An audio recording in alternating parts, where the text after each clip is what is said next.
देवताएं चर्चा कर रहे थे कि मनुष्य की सभी इच्छाएं, सभी मनोकामनाएं पूर्ण हो जाए, ऐसी शक्ति हमारे पास है। और हम चाहते हैं इन शक्तियों को हम कहीं छिपा कर रखें, क्योंकि यदि हम ये मनुष्य को दे दे तो शायद वो गलत प्रयोग करे। तो चर्चा चल रही थी, गंभीर चर्चा, कि इस शक्ति को कहाँ रखा जाए। एक देवता ने बताया कि इस शक्ति को समुद्र के नीचे छुपा कर रख दिया जाए, परंतु दूसरों ने कहा नहीं, मनुष्य वहाँ पहुँच जाएगा। किसी ने कहा ये जो चमत्कारिक शक्तियाँ हैं इनको आसमान के ऊपर छिपा दिया जाए, परंतु किसी ने कहा वहाँ भी मनुष्य पहुँच जाएगा। किसी ने कहा जंगल में किसी गुफा के अंदर इसे छिपा दो। किसी दूसरे देवता ने कहा पहाड़ी की चोटी पर कहीं इसे छिपा दो, परंतु सब ने विरोध किया। और अंततः एक देवता ने कहा क्यों न हम मनुष्य की सारी मनोकामनाएं, सारी इच्छाएं पूर्ण करने वाली इन शक्तियों को मनुष्य के मन के अंदर ही छिपा दे, क्योंकि मनुष्य का स्वभाव है भटकना। वो भटकेगा पहाड़ पर, वो भटकेगा समुद्र के गहराई में, वो भटकेगा आसमान पर, गुफाओं में, कंदरों में, परंतु अपने ही मन की गहराई में नहीं जाता। तो उन देवताओं ने फिर सारी शक्तियों को मनुष्य के अंदर छिपा दी और मनुष्य शक्तिहीन हुआ, ढूंढते रहता है कहाँ है, कहाँ है, कहाँ है। इस शास्त्र में इस जगह, उस जगह, इस जगह, कहीं तो मिल जाए, परंतु कहीं उसको मिलती नहीं। इसी शक्ति को भारत में कुंडलिनी शक्ति का नाम दिया गया है। आज तक की अव्यक्त वाणियों में और साकार मुरलियों में या फिर किसी संदेश में बाबा ने इसकी कभी कोई चर्चा नहीं की, परंतु कहीं कहीं साकार मुरलियों में एक शब्द आया है, वो सन्यासी, वो लोग 7वीं मंजिल पर पहुंचते हैं। तो ये कुंडलिनी क्या है? क्या वास्तव में ऐसे कुछ चक्र है? क्या ऐसी कुछ नाड़ियाँ है? क्या वास्तव में ऐसा कोई सांप कुंडली मारकर हमारे शरीर के अंदर बैठा है और उसकी साधना करने के बाद जागरण होता है और वो ऊपर चढ़ने लगता है और फिर सहस्त्रार में पहुंचता है और व्यक्ति एनलाइटेंड, तेजस्विता, सर्वोच्च पद को पाता है? क्या वास्तव में ऐसी कोई शक्ति है? नहीं। स्थूल शरीर में ऐसे कोई चक्र नहीं।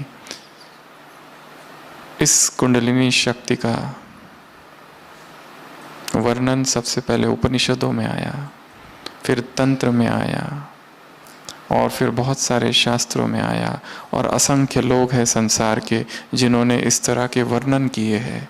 यहाँ तक कि ईस्टर्न से लेकर तो वेस्टर्न तक, पूरब पश्चिम दोनों तरफ ही वैज्ञानिकों ने बहुत सारे संशोधन किए और सब ने माना कि ऐसे चक्र इस शरीर में है, परंतु स्थूल शरीर में नहीं। उन्होंने कहा सूक्ष्म शरीर में ऐसे 7 चक्र है।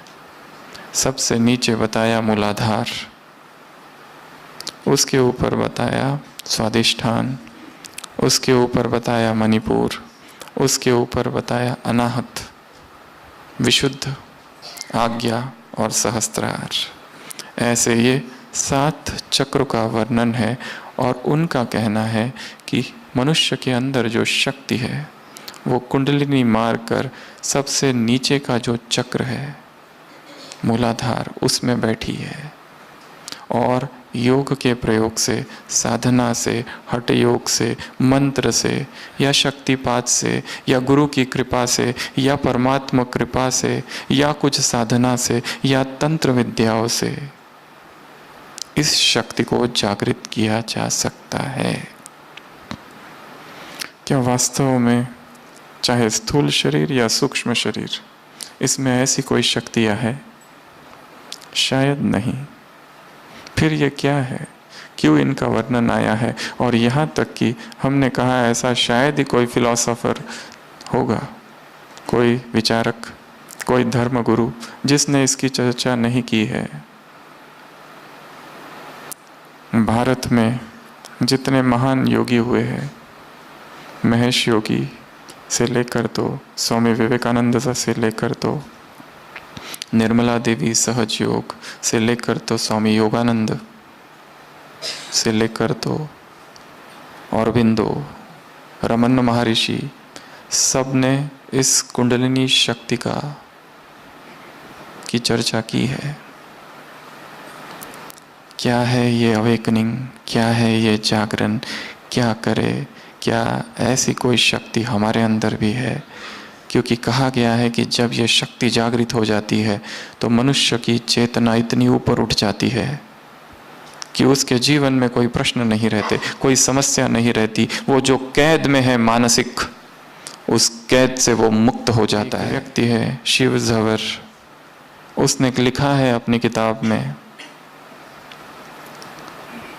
बिल्डिंग न्यू नेशन में कि मैं 1974 में बैठा था शिकागो में। स्वामी मुक्तानंद आए थे भारत से, जो कि कुंडलिनी जागरण करते थे, और उनका प्रवचन चालू था। बहुत बड़ी सभा थी, मैं बैठा था और उन्होंने प्रवचन चालू किया और कहा, today's topic is meditation and Kundalini will start dancing within you the moment you chant Om Namah Shivaya. उस गुरु ने कहा कि जैसे ही तुम कहोगे ओम नमः शिवाय, कुंडलिनी शक्ति तुम्हारे अंदर नाचने लगेगी। और इतना जैसे ही मैंने सुना, मैंने अपने अंदर ही बोलना चालू किया, और बोलते बोलते ही मुझे ऐसा लगा शक्ति का एक प्रवाह उठ रहा है, जैसे कि कोई प्रकाश का आलोक आ गया है और मैं उसमें नहा रहा हूँ। सारी चिंताएं, सारा स्ट्रेस एकदम से नष्ट हो गया। और उन्होंने लिखा, ये पहला मुझे अनुभव हुआ। उसी तरह पाश्चात्य जगत के ईस्टमैन नाम के एक व्यक्ति ने योगा जर्नल में 2 व्यक्तियों के अनुभव सुनाए हैं कि उनको भी इसी तरह का अनुभव हुआ। ऐसे बहुत सारे लोग हैं जिन्होंने इस तरह के अनुभव सुनाए हैं। किसी किसी को वो चक्र दिखे है, किसी को लाइट दिखा है, किसी को कुछ दिखा है। ये सब भक्ति मार्ग और संन्यास मार्ग की बातें हैं, हम इसकी चर्चा यहाँ नहीं करेंगे। परंतु क्योंकि संसार में ये सारा वर्णन है, तो ज्ञान में इनका क्या अर्थ है? क्या वास्तव में ऐसी कोई कुंडलिनी है? और क्या वास्तव में ऐसा कुंडलिनी जागरण हो सकता है?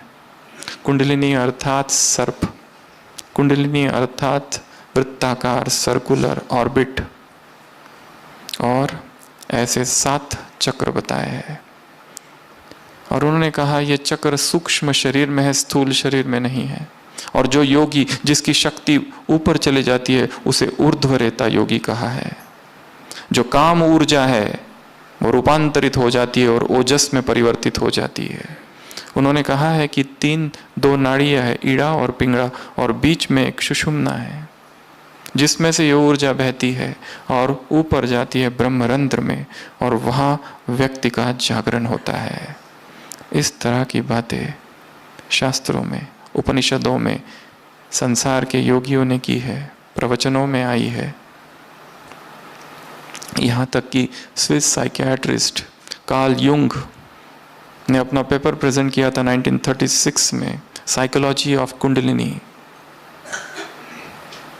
और बहुत सारे लोगों के अनुभव सुनाए थे कि क्या क्या हो रहा है उनको। कोई थर-थर काँप रहा है, किसी की आंखों से आंसू आ रहे हैं, कोई बेहोश होकर गिर जाता है, किसी किसी को साइकियाट्रिक सिम्टम्स डेवलप हो रहे हैं। ऐसी बहुत सारी बातें उन्होंने वर्णन की है। वास्तव में बाबा ने कभी चक्रों की चर्चा नहीं की, परंतु हाँ, इन चक्रों का आध्यात्मिक अर्थ जरूर है। स्थूल शरीर या सूक्ष्म शरीर दोनों में ये चक्र नहीं, ये भी मान लिया जाए तो आत्मा में ही ये सूक्ष्म परतें हैं चक्रों के रूप में। और जैसे जैसे हम आत्मा में ऊपर उठने लगेंगे, चेतना का आरोहण होगा। आरोहण अर्थात चढ़ना, उठना, एसेंड, एसेंशन। जैसे पर्वतारोहण करते हैं, पर्वत के ऊपर चढ़ना, माउंटेनियरिंग, अश्वारोहण, घोड़े के ऊपर चढ़ना, उसी तरह ये शक्ति का आरोहण होता है। जो शक्ति अंदर छिपी हुई है वो उठने लगती है। Watch Peace of Mind channel videos on YouTube. Subscribe us on youtube.com/tvpeaceofmind. Just a click for a peaceful life.